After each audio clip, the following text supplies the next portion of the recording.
Hello, everyone. Andy Wolverton here at Journeys in Darkness and Light. And let me tell you, there's not an awful lot going on in March 2024 as far as new releases, but we do have some interesting stuff, and everything does come from the classic era of film noir. So let's take a look. We start on March the 12th with a release from Criterion, All That Money Can Buy, also known as The Devil and Daniel Webster from 1941, directed by William Dieterle. This is a period film with supernatural elements that may not fit everyone's definition of film noir, but I think you should consider giving it a chance. Nobody works harder to make an honest living than farmer Jabez Stone, played by James Craig.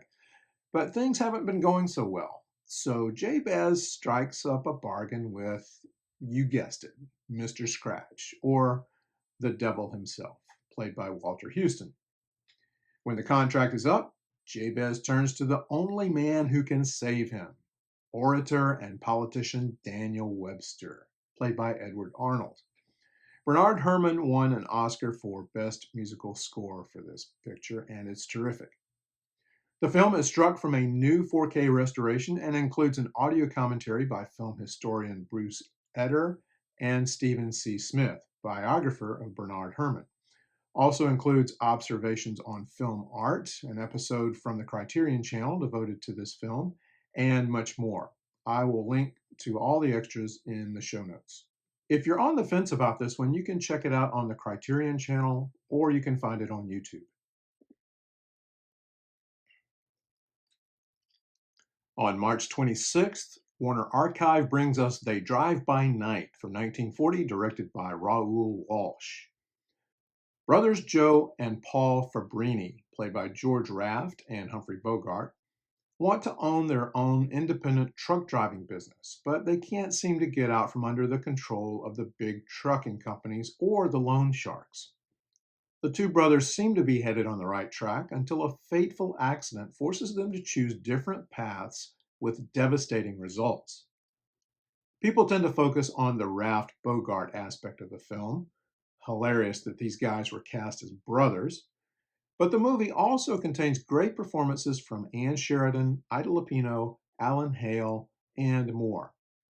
This release is struck from a new 4K restoration and includes the featurette Divided Highway, the story of They Drive By Night, a Warner Brothers short Swing Time in the Movies, a Lux Radio Theater broadcast with George Raft and Lana Turner, and a trailer. Also on March 26th, another box set from Kino Lorber from their film noir, The Dark Side of Cinema set. And we're now up to volume 18. Wow. The set kicks off with City of Shadows from 1955, directed by William Whitney. Victor McLaughlin plays Big Tim, a small-time racketeer whose second-rate slot machines are getting filled with slugs. Big Tim finds a 12-year-old orphan named Dan, who's one of the people that's playing for free, and decides to get him to work for him and not against him. Now grown up, Dan, played by John Bayer, is headed to law school, helping Big Tim to find legal loopholes to keep him ahead of the competition.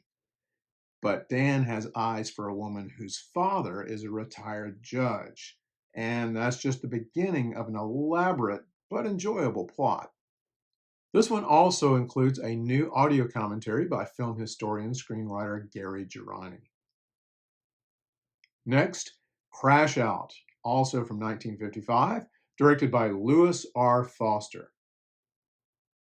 This is a super fun B picture with a stellar cast including William Bendix, Arthur Kennedy, William Tallman, Luther Adler, Gene Evans, and Marshall Thompson as 6 convicts who break out of prison trying to evade the cops.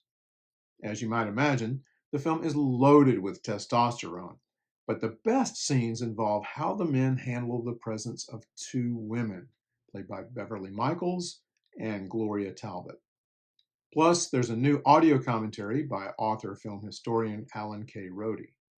I'm a big fan of this movie, and I can't wait to hear Alan's commentary. The set closes out with Finger Man, also from 1955, directed by Harold D. Schuster. Ex-con Casey Martin, played by Frank Lovejoy, isn't the smartest guy in or out of the joint.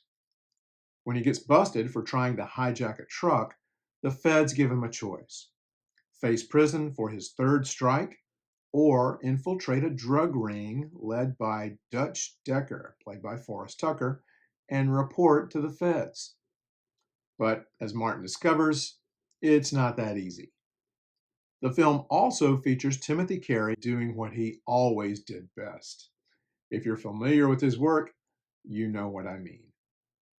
This includes a new audio commentary by professor and film scholar Jason A. Nye. Overall, this looks like a really fun set. And that's going to do it for March. If I missed anything, please let me know. And if there are any changes to schedules, I'll be sure to keep you posted on that as well.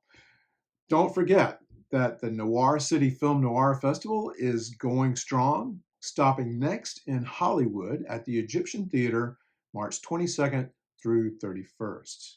And you can find more information at www.noircity.com. And if you enjoy my videos and would like to show your appreciation, you can buy me a coffee. And here's how to do that. And if you enjoy these videos, you may enjoy my writing. I've just started a Substack newsletter focusing mostly on film, but I cover some other things as well. You can read most of the articles there for free. Others are only for paid subscribers. But I hope you'll check it out and consider becoming a free or a paid subscriber. So again, a short month. Thank you guys for watching. Everybody take care, stay safe, and watch some great film noir.